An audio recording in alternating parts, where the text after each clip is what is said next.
Hey everybody, it's Jason Blaha here with Jason Blaha Strength and Fitness, and today I want to chat with you guys and gals a little bit about reasons people might want high protein beyond muscle growth. But a quick reminder, if you guys will please click like down below, be greatly appreciated. If you're not subscribed or following, please do so, and drop me a comment down below if you would. I would appreciate it so much. Thank you. Let's get over into this topic.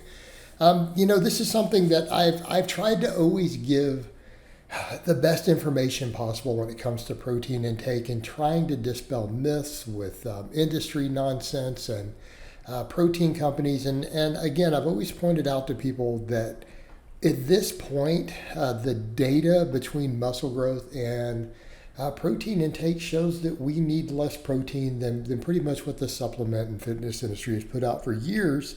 But there are other things going on besides muscle growth. And so I think this is what creates confusion, is that people don't understand that, yeah, it can go beyond muscle growth. There are absolutely reasons why a person might want to consume ridiculous amounts of protein that have nothing to do with muscle growth. Okay, so we need to be clear on that. And so I want to go a little further into it. So one of the things that we need to look at is like recent videos. I tend to put out videos on this pretty often, that in terms of muscle growth really exceeding about 0.8 grams per pound of body weight, around 1.5, 1.6 grams per kilo of body weight, doesn't really cause any extra muscle growth. And we do need to be clear on that. There's a lot of data on that. There's been enormous amounts of research, meta-analysis looking at serious athletes, natural pro bodybuilders. Like, these are not arbitrary things, right? And this is, keep in mind, there are actual financial bias in the fitness industry due to supplements and protein to get people to say more than that. So if anything, if you want to talk about a financial bias, it's in the direction for the higher amount. But this is what's been pretty consistently noted in the research. Now, if you start going much below this, particularly like what they found with, say, vegan diets, there was that one study done to where, a vegan diet on only 1.3 grams or 1.2 grams per pound of body weight, or kilo of body weight, sorry, a little bit less than that when it's all plant-based, actually was a problem. Okay, that was done in a group of trained female lifters, and what they found was that, yeah, they struggled to maintain muscle and strength, let alone gain it when that occurred. So that's definitely something to factor in, because, again, we pointed out, well, sometimes that intake can promote really robust muscle growth still, even though slightly lower intakes, when it's mixed quality protein, meaning there's animal source or whey and other stuff in there, right? And we've all seen this data, we know that. But then when it comes to all plant-based, because of the lower bioavailability, sure, that's a bit of a problem.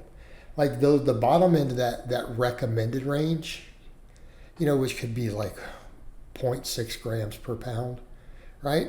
If it's not heavily biased towards animal source, guess what? If it's all plant-based, yeah, that seems to actually not really be enough. Okay, so there's definitely lower thresholds in there too, to where it may not be enough to make any real progress. Okay, so again, we want to be clear on these things.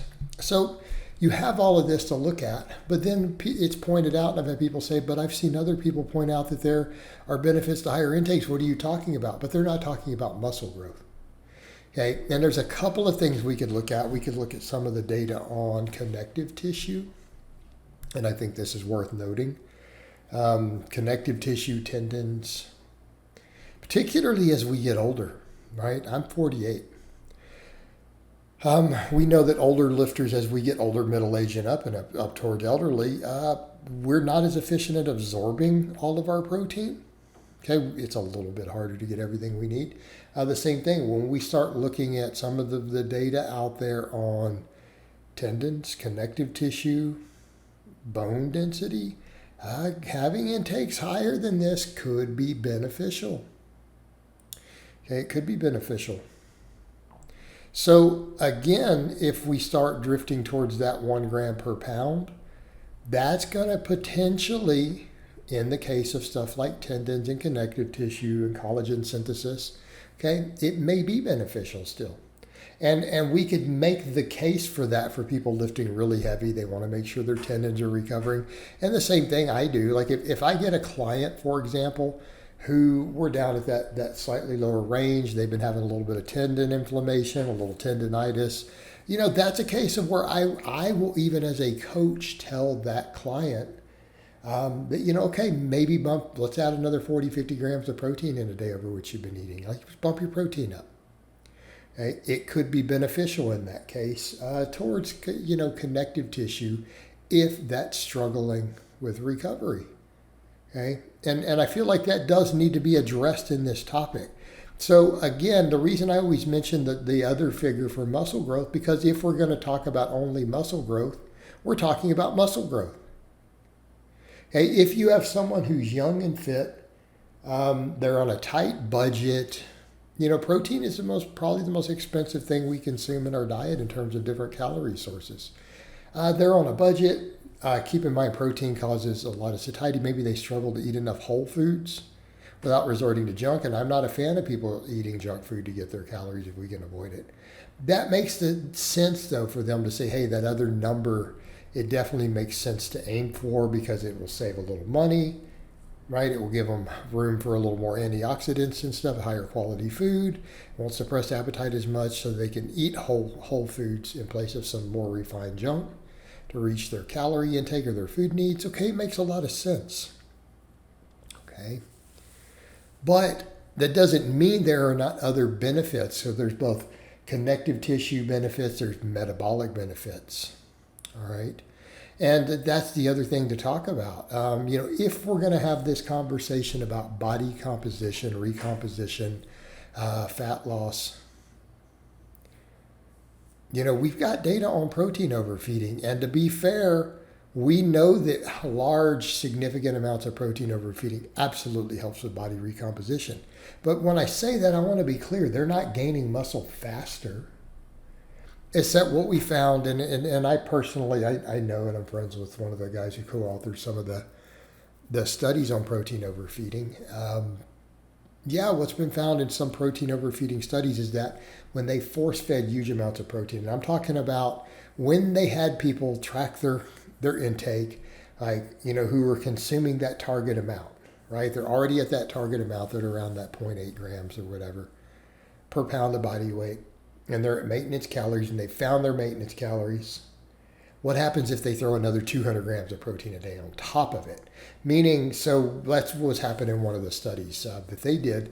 They gave them enough food to add 200 grams of protein from whey every day, and they expected them to eat it early in the day, kind of start your day early with that massive protein feeding, and then try to hit your same target food through the rest of the day. So it ends up with something like close to 2 grams per pound of body weight. It's what they ended up with in that case, like 2 grams per pound, roughly, if I recall. Okay, that's a lot of protein. In other words, if you're 200 pounds, that's like 400 grams a day. That's a lot. And then so it tried to create a calorie surplus. In other words, they're like, so if your maintenance was whatever, you're eating 150 grams of protein at 3,000 calories and maintaining, we want you to try to eat that same 3,000 calories of food and protein and add this extra 200 grams of protein to it for like another 900 calories on top of it to create a surplus. Therefore, it's a protein overfeeding. And what they found is they didn't gain weight. Most of them lost body fat. They all gained muscle. They lost body fat. Some of them lost body weight. The point here is what are we looking at?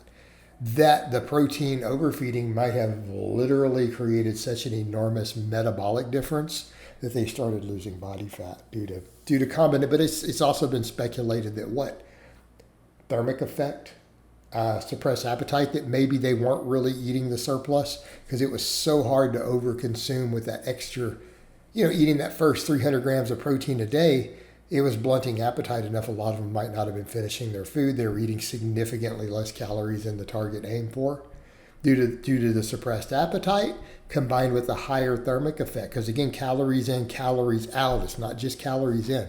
It's not like your maintenance doesn't stay the same no matter what you eat. It can change easily 1,000 calories a day on the output side based purely on what you eat. So again, that combination could have been it. But then people say, well, if they're going into a deficit and they're losing fat, then why was they're still gaining muscle? Well, because of the anabolic benefits of the enormous protein, right? And the fact that we know that a true calorie surplus isn't required to gain muscle anyways. So again, we start talking metabolic benefits and recomposition fat loss. There can be benefits to eating ridiculously huge amounts of protein.